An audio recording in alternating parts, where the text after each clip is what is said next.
This is Yabtree West. Behind us is the incredible Murrumbidgee River, and we have this amazing view over it and across the valley as well. And then on the other side of us we've got my son Marcus's amazing veggie patch, and then some other sheds and facilities around the place. This is obviously a favourite spot because the view is so incredible. We have been farming, I guess you'd call it, in a regenerative way since about 2014, when we started training in holistic management, and also started looking at the Peter Andrews and Stuart Andrews training of natural sequence farming, plus just reading as much as we could and looking, connecting with other farmers. And that's where the 8 Families group has been incredible, because that's a combination of other farmers locally, the one over that hill and one over that hill, so 2 people who are really close to me, plus some others in the area. And they've just been so fantastic to go on I'm about to say journey, the journey of shifting practice to regenerative. Because there's so many questions to ask, and it's so great to have a brains trust to be able to say, well, should I do this? If I do that, what might the consequences be?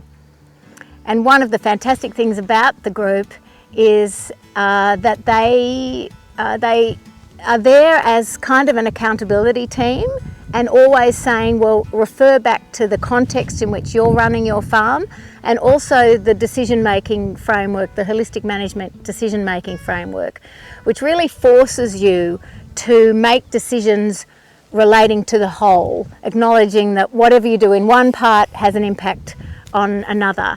So it's not always easy to make decisions, and particularly production decisions. And so it's really been fantastic to have them both as a brains trust and then as an accountability trust. Marcus, the other thing that is, I suppose, special about this process is that it has raised my awareness about succession, about planning for not just the now, but planning for the future. And not just in 10 or 15 or 20 years, but for 50 or 100 years. So this is an area near one of our monitoring sites that we do every year with an organisation called Land to Market. It's a farmer co-op that does soil monitoring, biodiversity monitoring, water quality monitoring. And the reason why we're involved in that monitoring is so that we can really track how our management is leading us in a positive direction, not just for the production outcomes of our farm, because it definitely helps with that, but also for the impact that we're having in the whole climate problem, in the whole climate disaster that we're all living through.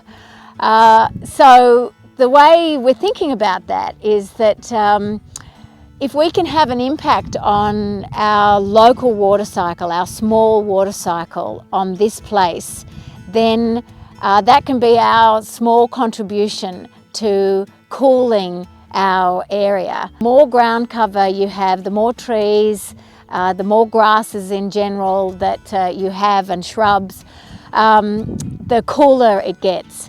So we're really, from a climate perspective, working here on our local water cycle, trying to keep the water in the soil, trying to encourage plant growth that photosynthesize, and in doing so, they cool this little area, and then that little area, and then our whole farm. And hopefully that's our contribution, not only sequestering carbon in the soil, but just reducing the temperature of things by always having a living root in the soil.